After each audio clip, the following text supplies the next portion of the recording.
అంటే ఈ సీరియస్ కాకుండా నిజంగా సీరియస్ అయిన సందర్భాలు ఉన్నాయా? నిజంగా అవుతాడు మీ మీదకి వచ్చి మిమ్మల్ని తిట్టే రేంజ్కి, మిమ్మల్ని కొట్టే రేంజ్కి?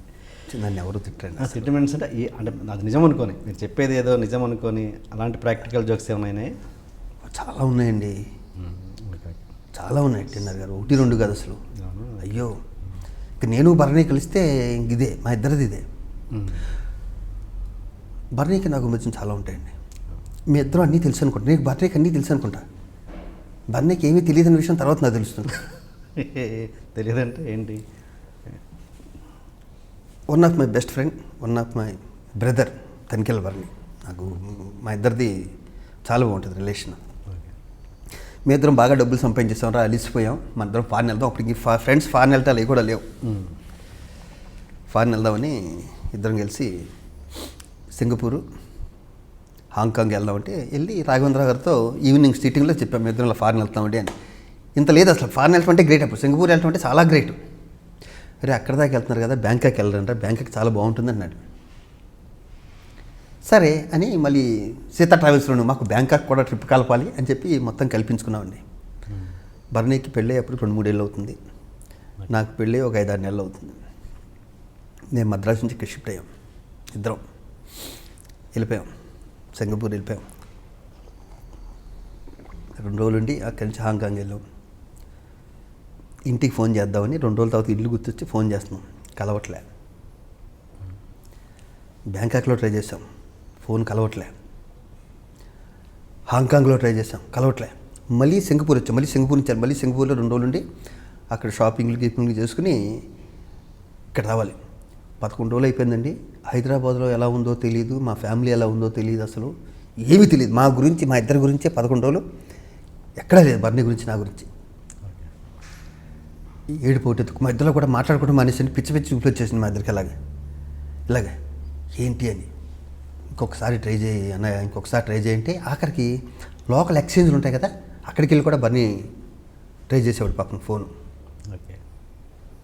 లేదు, సింగపూర్ ఎయిర్పోర్ట్కి వచ్చాం, ఇంకొక 7-8 గంటలకు మన ఫ్యామిలీ దగ్గరికి వెళ్ళిపోతాం కదా, ఇదిగో బూత్ ఉంది కదా ఇక్కడ ట్రై చేయి అన్నామండి. బూత్లోకి వెళ్తే ఆవిడ ఇంగ్లీష్లో అడిగింది బర్నీ, ఎక్కడికి చేయాలి, హైదరాబాద్ చేయాలి, యా నెంబర్ చెప్పండి. నెంబర్ చెప్పాడు. హలో ఇది మాట్లాడండి అంది. ఒరే శివ కలిసిందిరా ఫోను అన్నాడు.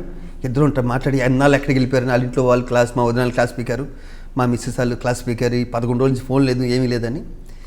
నా ఉద్దేశం ఏంటంటే బర్నీకి అన్నీ తెలుసని. బర్నీ మహామేధావి, తనికెళ్ళ బర్నీ మెల్లో సంచేసుకుని లాల్ చేసుకుని అన్నీ తెలుసు, ప్రపంచం అన్నీ తెలుసని. అతను చేసిన పని ఏంటి చెప్పమంటారా? మద్రాసు నుంచి ఇక్కడికి వచ్చాం కదండి, 044 కొట్టి మా నెంబర్ కొడుతున్నాడు, 04 కొట్టుకున్నాడు. 11 రోజులు అతను 044 కొడతానే ఉన్నాడు, ఈ నెంబర్ కొడుతున్నాడు. నేను ట్రై చేస్తానంటే నేనంటే నీకు తెలియదురా శివుడు, నీకేం తెలియదురా అని ఆయన ట్రై చేస్తున్నాడు. ఇప్పుడు నన్ను ఒక్కరోజు ట్రై చేయమన్నా కూడా దొరికేది డెఫినెట్గా. నేను 044 కొట్టనుగా, +91 కొట్టి 044 కొడుతున్నాను, మా నెంబర్ కొడుతున్నాడు, రావట్లే. అలాగా మా అన్నయ్యకి అన్నీ తెలుసు అనుకుంటాడు, కానీ కొన్ని తెలియవు. ఓకే, అలా 11 రోజులు మేము చచ్చామో బతికామో తెలియకుండా టెన్షన్ పడ్డా. అండ్ ఆర్టిస్ట్ ఉత్తేజ్, ఆయన అసలు మీరు విపరీతంగా ఏడిపించే ఆర్టిస్టులో ఆయన నెంబర్ 1 అంట.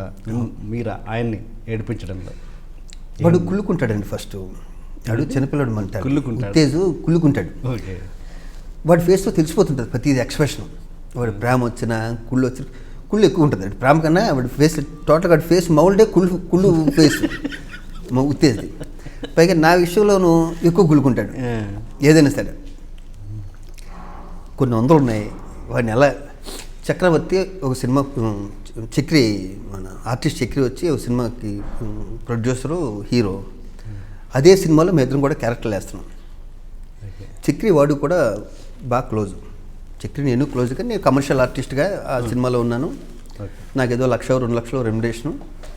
ఉత్తేజు వాడు శివ దగ్గర నుంచి పరిచయం కాబట్టి వాళ్ళ రిలేషన్షిప్ పేరు. వీడు ఎప్పటి నుంచో డబ్బులు అడుగుతున్నాడు, చక్రవర్తి ఇవ్వట్లే.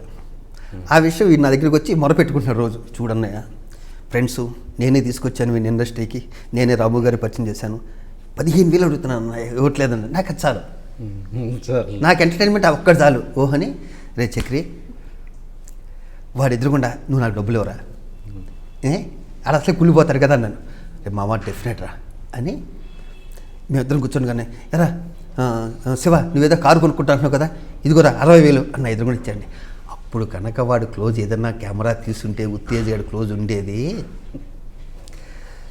మొత్తం యూనిట్ ప్రతి ఎవరి దగ్గరికి వెళ్ళిపోయి డబ్బులు టాలెంట్ అండి, డబ్బులు వసూలు చేయాలంటే కొత్త కారు అది చెక్కిని కొనుక్కుందామని కారు ఒకటి రమ్మన్నాడు ఓకే లొకేషన్కి. ఆ కారు నేను కొంటున్నాను, దానికి అడ్వాన్స్ కింద 60,000 తీసుకున్నాను. నాకు ఇంటి రెంట్ కట్టాలి, పాలు బిల్లు కట్టాలని 15,000 అడుగుతుంటే ఇవ్వట్లేదు. వాడు చూసారా కొత్త కారు ఆల్రెడీ కారు ఉంది, ఇంకో కారు కొంటానుగానే వీడు తీసుకొచ్చి 60,000 ఇచ్చేసాడు వాడికని. లైట్ మెన్స్కి తెలుసు మేమిద్దరం యాక్ట్ చేస్తున్నామని, సెట్ వాళ్ళు తెలుసు, మేకప్ వాళ్ళు తెలుసు, ఎంటైర్ మొత్తం యాక్ట్ చేస్తున్నాడు వాడి దగ్గర. వీడు అందరి దగ్గరికి వెళ్ళి మొదలుపెట్టుకుంటున్నాడు.